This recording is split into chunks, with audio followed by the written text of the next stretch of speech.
Hi friends, welcome back to my അമ്മച്ചി kitchen. ഇന്ന് നമുക്ക് പച്ച മാങ്ങ കൊണ്ട് ഒരു റെസിപ്പി ഉണ്ടാക്കാം. ഈ ഒരു റെസിപ്പി എങ്ങനെ ഉണ്ടാക്കുന്നതെന്ന് നമുക്ക് നോക്കാം. നമ്മളുടെ പച്ചമാങ്ങയുടെ കറി ഉണ്ടാക്കാൻ വേണ്ടിയിട്ട് ഞാനിവിടെ 2 മാങ്ങ എടുത്തിട്ടുണ്ട്. പക്ഷേ ഇത് ഭയങ്കര വലിയ മാങ്ങയാണ്, അതുകൊണ്ട് നമുക്ക് ഇതിൽ നിന്ന് ഒരു മാങ്ങ മതിയാകും. ഇത് നമുക്കൊന്ന് ചെത്തി കഷ്ണങ്ങളാക്കി നോക്കാം. ഒരു നല്ല പുളിയുള്ള മാങ്ങയാണെങ്കിൽ ഒരെണ്ണം മാത്രം മതിയാകും. ഇത് നല്ലൊരു നാടൻ ടേസ്റ്റിലുള്ള നല്ല അടിപൊളി ഒരു മാങ്ങാക്കറിയാണ്. ഇതെല്ലാവരും ഇപ്പം മാങ്ങ ഇഷ്ടംപോലെ കിട്ടുന്ന സമയമല്ലേ, എല്ലാവരും ഒന്ന് വാങ്ങിച്ച് ഉണ്ടാക്കി നോക്കണം. ചോറിന് ഇത് നല്ലൊരു ഒഴിച്ചുകറിയാണ്. അതുകൊണ്ട് നമുക്ക് ഈ മാങ്ങയുടെ സീസണിൽ തീർച്ചയായിട്ടും ഇതൊന്ന് ഉണ്ടാക്കി നോക്കാം. നല്ല നാടൻ ടേസ്റ്റാണ്. ഈ മാങ്ങ നട്ട തൊലിയൊക്കെ ഒന്ന് നല്ലതായിട്ട് ചെത്തി കഷ്ണങ്ങളാക്കി എടുക്കാം. തൊലിയെല്ലാം നല്ലതായിട്ട് കട്ട് ചെയ്തെടുത്തിട്ടുണ്ട്. നമുക്ക് ഇതിനെ കഷ്ണങ്ങളാക്കാം.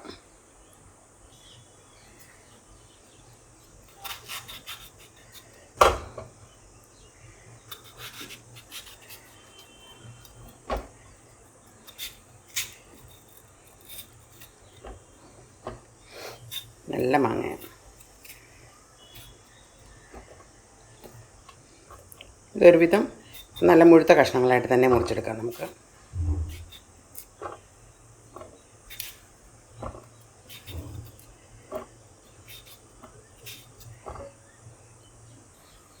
ഈ ഒരു മാങ്ങ കട്ടിയപ്പോൾ തന്നെ നമുക്ക് ഇത്രയും കഷ്ണങ്ങൾ കിട്ടിയിട്ടുണ്ട്. ഇത്രയും മാത്രം മതിയാവും. ഒത്തിരി മാങ്ങ ഇട്ടാൽ നമ്മുടെ കറിക്ക് ഭയങ്കര പുളിയാകും. ഇതൊരുവിധം നല്ല പുളിയുള്ള മാങ്ങയാണ്. അത് നമുക്കൊരു ബൗളിലേക്ക് ഇട്ട് കൊടുക്കാം. ഈ ഒരു കനത്തിൽ അരിഞ്ഞെടുക്കണം. ഇനി ഈ ഒരു കറി എങ്ങനെ തയ്യാറാക്കുന്നത് നോക്കാം. അതിന് വേണ്ടിയിട്ട് ഒരു മൺചട്ടി വെച്ചു. അതിലേക്ക് ആവശ്യത്തിന് വെളിച്ചെണ്ണ ഒഴിച്ചു കൊടുക്കാം. വെളിച്ചെണ്ണ തന്നെ ഒഴിച്ചു കൊടുക്കണം. വെളിച്ചെണ്ണയിൽ ഉണ്ടാക്കുമ്പോഴാണ് നമുക്ക് നല്ല നാടൻ ടേസ്റ്റ് കിട്ടുന്നത്. വെളിച്ചെണ്ണ ഇവിടെ ചൂടായിട്ടുണ്ട്. അതിലേക്ക് നമുക്ക് എടുത്ത് വെച്ചിരിക്കുന്ന കൊച്ചുള്ളി ഇട്ട് കൊടുക്കാം. കൊച്ചുള്ളി ഒരുവിധം നന്നായിട്ട് ചേർത്താൽ നല്ല ടേസ്റ്റ് ആയിരിക്കും.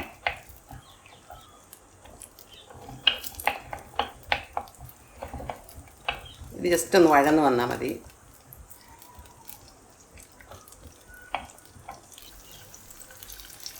ഇനി ഇതിലേക്ക് ഒരു ചെറിയ കഷ്ണം ഇഞ്ചി നല്ല പൊടിയായിട്ട് അരിഞ്ഞത്,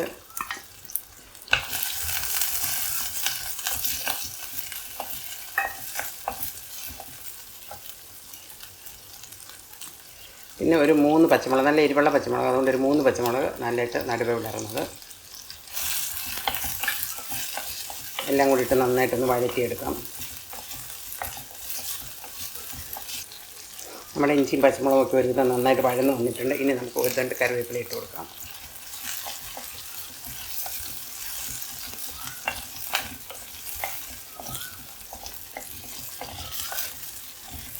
ഇനി നമ്മൾ എടുത്ത് വെച്ചിരിക്കുന്ന മാങ്ങ അതിലേക്ക് ഇട്ട് കൊടുക്കാം. മാങ്ങയും കൂടെ ചേർത്ത് നന്നായിട്ടൊന്ന് വഴറ്റാം.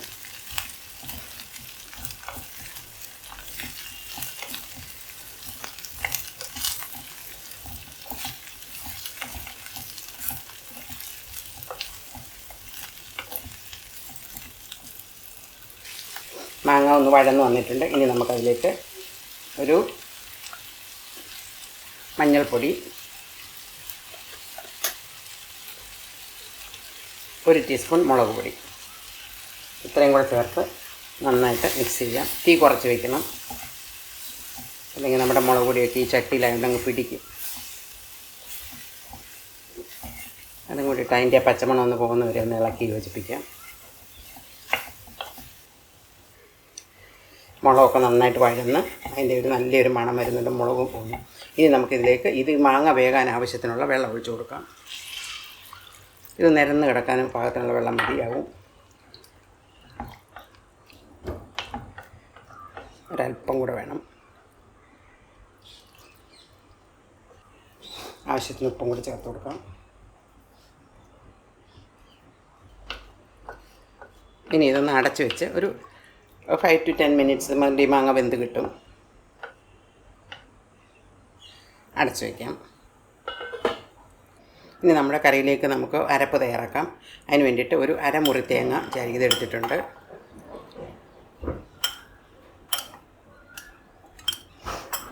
ഒരു 2 അല്ലി വെളുത്തുള്ളി, ചുമന്നുള്ളി, ജീരകം, ഇത്രയും സാധനം ഒരു വെള്ളമൊഴിച്ച് നന്നായിട്ടൊന്ന് അരച്ചെടുത്തിട്ട് വരാം. നല്ല പേസ്റ്റ് പോലെ അരച്ചിട്ട് വരാം. ഇവിടെ മാങ്ങ ഒന്ന് തുറന്ന് നോക്കാം. നല്ലതായിട്ട് വെന്ത് ചാറൊക്കെ നല്ല കുറുകി വന്നിട്ടുണ്ട്, നല്ല ഭംഗിയായിട്ട് വെന്തിട്ടുണ്ട്. ഇനി നമുക്ക് ഇതിന് അരച്ച് വെച്ചിരിക്കുന്ന അരപ്പ് ചേർത്ത് കൊടുക്കാം. തേങ്ങ നന്നായിട്ട് അരച്ചുകൊണ്ട് വന്നിട്ടുണ്ട്, അത് നമുക്കിതിലേക്ക് ചേർത്ത് കൊടുക്കാം.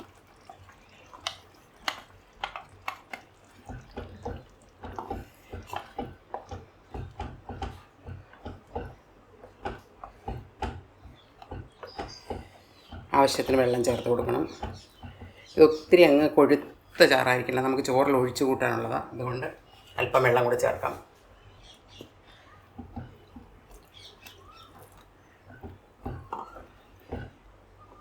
ഉപ്പ് നോക്കണം, ഉപ്പ് കുറവാന്നേ ഇട്ട് കൊടുക്കാം. നമ്മൾ കുറച്ച് ഉപ്പിട്ട് കൊടുത്തിട്ടുണ്ടായിരുന്നു. ഇനി നമ്മുടെ കറി ഒന്ന് തിളച്ച് വരണം.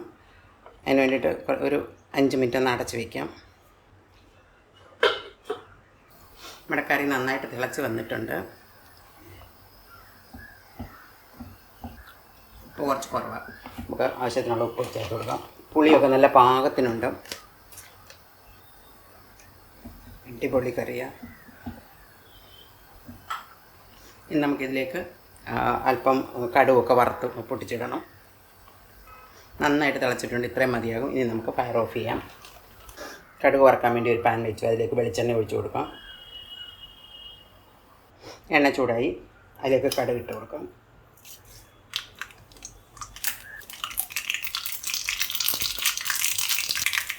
ഒരു നുള്ളു കായം, ഉലുവ, ഒരു നുള്ളു ഉലുവ, ഒരു 3 വറ്റൽമുളക്,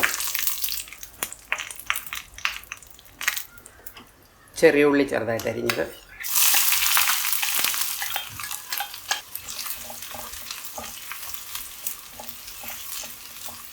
ഇതൊന്ന് നല്ല ഗോൾഡൻ ബ്രൗൺ ആകുന്നവരെ ഒന്ന് ഇളക്കാം. ഇനി വരുന്നുണ്ട് കറിവേപ്പില ചേർത്ത് കൊടുക്കാം. അതും കൂടെ ചേർത്തിട്ട് നന്നായിട്ടൊന്ന് ഉള്ളി ഒന്ന് ഗോൾഡൻ ബ്രൗൺ ആകുന്നവരെ ഇളക്കി കൊടുക്കാം. ഉലുവ സ്കിപ്പ് ചെയ്യാതെ ചേർക്കണം. ഉലുവ ചേർക്കുമ്പോൾ മാങ്ങക്കറിക്ക് നല്ല പുളിയുടെ കൂടെയൊക്കെ ആ ഉലുവയും കൂടി ചേരുമ്പോൾ നല്ലൊരു ടേസ്റ്റ് ആയിരിക്കും. അതുകൊണ്ട് ഉലുവ ഇടാൻ മറക്കരുത്. നമ്മുടെ ഉള്ളി നല്ല ഗോൾഡൻ ബ്രൗൺ ആയിട്ടുണ്ട്. ഇനി നമുക്ക് ഫയർ ഓഫ് ചെയ്യാം, അല്ലെങ്കിൽ ഇനിയും കരിഞ്ഞു പോകും. ഇനി ഇത് നമുക്ക് കറിയിലേക്ക് ഒഴിച്ചു കൊടുക്കാം. കറിയിലേക്ക് ഒഴിച്ചതിന് ശേഷം ഒരു 10 മിനിറ്റ് ഒന്ന് അടച്ചു വയ്ക്കാം. നമ്മുടെ കറി ഒന്ന് തുറന്ന് നോക്കാം. ഇപ്പോൾ അടച്ചു വെച്ചിട്ട് ഒരു 10 മിനിറ്റ് ആയിട്ടുണ്ട്. ഇനി നമുക്കത് നന്നായിട്ടൊന്ന് ഇളക്കി കഴിക്കാവുന്നതാണ്. ഇത് ചോറിൻ്റെ കൂടെ സൂപ്പർ ടേസ്റ്റാണ്. നല്ല നോക്ക് കണ്ടാൽ തന്നെ നിങ്ങൾക്ക് അറിയാമല്ലോ, നല്ല സൂപ്പർ ടേസ്റ്റായിട്ട് വന്നിട്ടുണ്ട്. എല്ലാവരും ഇതുപോലെ ഒന്ന് ഉണ്ടാക്കി വെക്കണം. ഇപ്പം മാങ്ങയുടെ സീസണിൽ എന്തായാലും ഇതൊന്ന് ഉണ്ടാക്കി നോക്കണം, തീർച്ചയായിട്ടും ഇഷ്ടപ്പെടും. ചോറിൻ്റെ കൂടെ ഒഴിച്ച് കഴിക്കുക. ഇത് വളരെ നല്ല ഒരു നാടൻ രുചിയാണ്. ഈ ഒരു റെസിപ്പി നിങ്ങൾക്ക് ഇഷ്ടമായെങ്കിൽ ലൈക്ക് ചെയ്യണം, കമൻറ്റ് ചെയ്യണം, മറ്റുള്ളവരിലേക്ക് ഷെയർ ചെയ്യാനും മറക്കരുത്. ഇനി ഒരു പുതിയ വീഡിയോയുമായി കാണുന്നവരെ bye, take care, thanks for watching.